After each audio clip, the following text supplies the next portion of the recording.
When I was raped my first year of college as an undergraduate at Keene State, I was asked questions like this. What were you wearing? Were you drunk? Why did you end up in a room alone with him? And if you really didn't want it, then why didn't you fight harder? The nature of these questions is important because they are perfect examples of victim blaming. We are socialized in our culture to see sexual violence as somehow connected to the victim's actions, and thus when we try and explain the phenomenon, we somehow decide to say, let's look at what the victim did or didn't do rather than put the perpetrator in our line of focus instead. As women, we are also socialized to see sexual violence as an inevitable and constant threat to our personal sense of security. And underlying this omnipresent threat is fear. There's not a day that goes by where I don't walk to my car with my keys between my fingers ready to defend myself, or am afraid to walk the streets alone at night, or never feel comfortable going out to a bar or to a party by myself because I've been taught I'm more vulnerable and it's more dangerous to be alone. We've been taught so much that you have to dress a certain way, you can't act too promiscuous, you can't hang out with certain types of men, you can't be in certain contexts, and you have to restrict your actions to prevent sexual violence from happening to you. But what that does is continues to perpetrate the fact that we think sexual violence will never go away. And what's interesting is when you shift the context and you start trying to ask different questions, specifically relating to what sexual violence looks like during times of war, it's much less easy and way more difficult to assign similar sentiments of victim blaming and fault within the victims when it's happening during war.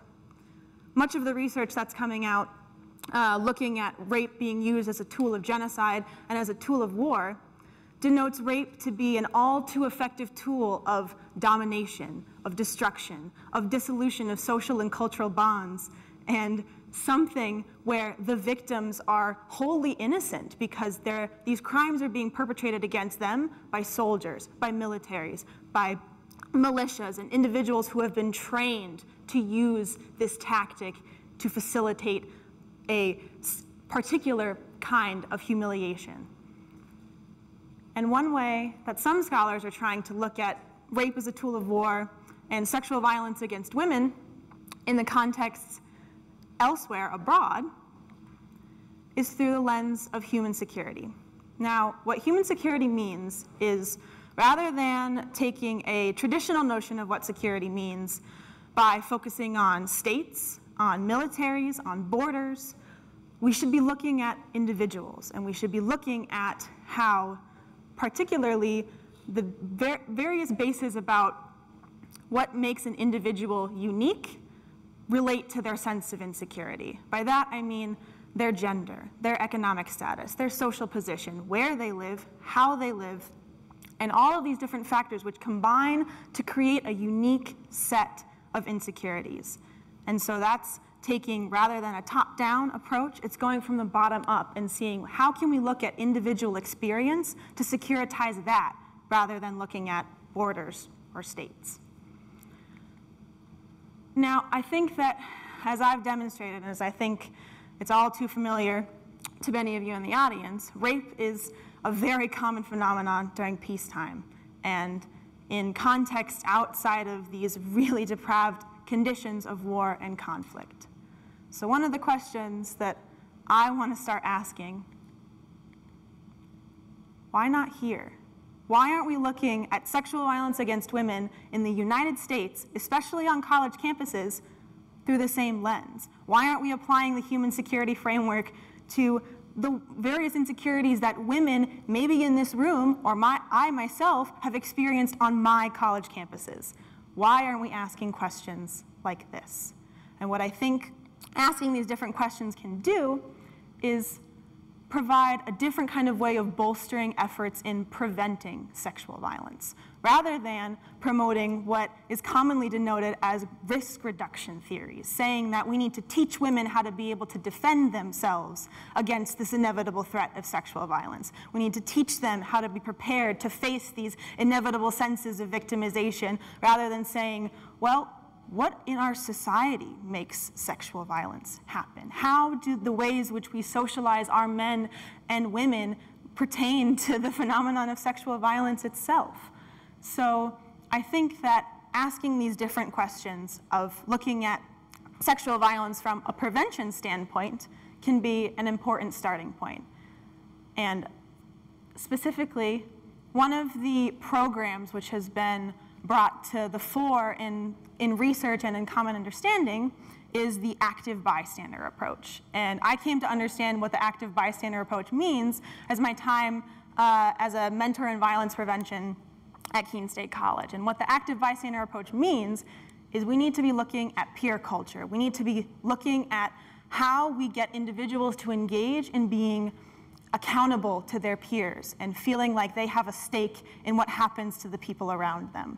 So being an active bystander means if you see somebody who's uncomfortable, going over and checking in on them. If you see somebody who's feeding someone else alcohol, you step in and say, you know what, I think that they've had enough. If you see somebody who's walking by themselves and they look uncomfortable, you walk over and say, do you need help getting home? And it's basically just making people feel accountable to the others in their surroundings.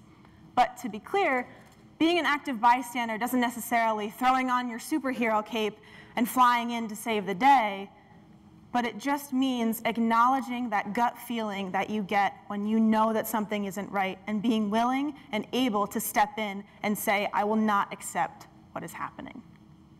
And one of the benefits of promoting this kind of understanding is it creates a culture of connection. We've heard a lot about connection in all of these talks today. And what this culture of connection does is makes us accountable to each other on a very human level and makes it impossible to say, I can't relate to that because I don't know somebody or I'm not a survivor myself. It makes people accountable to say, well, maybe I need to be looking at what I can be doing to prevent sexual violence, rather than saying, oh, I'm not a woman, or I don't know anybody, or it doesn't relate to my context, my space, my community, so I don't have to care. It challenges that culture of apathy. And one of the ways I think we can effectively do this within the social spaces we occupy, the institutions we're a part of, and the communities which we're a member to, is do it through kind of a grassroots movement. And that requires individuals to make changes in their behavior and to say, I am going to care about the person sitting next to me.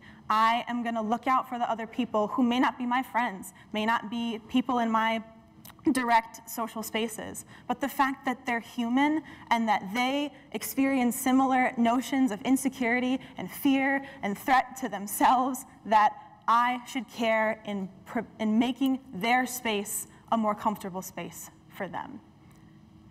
And what I really, really believe is that if we promote this culture of being an active bystander and standing up and saying, I will not let this happen on my campus, I will not let this happen in my society, we can go from seeing sexual violence as something that is inevitable to something that's preventable. Thank you.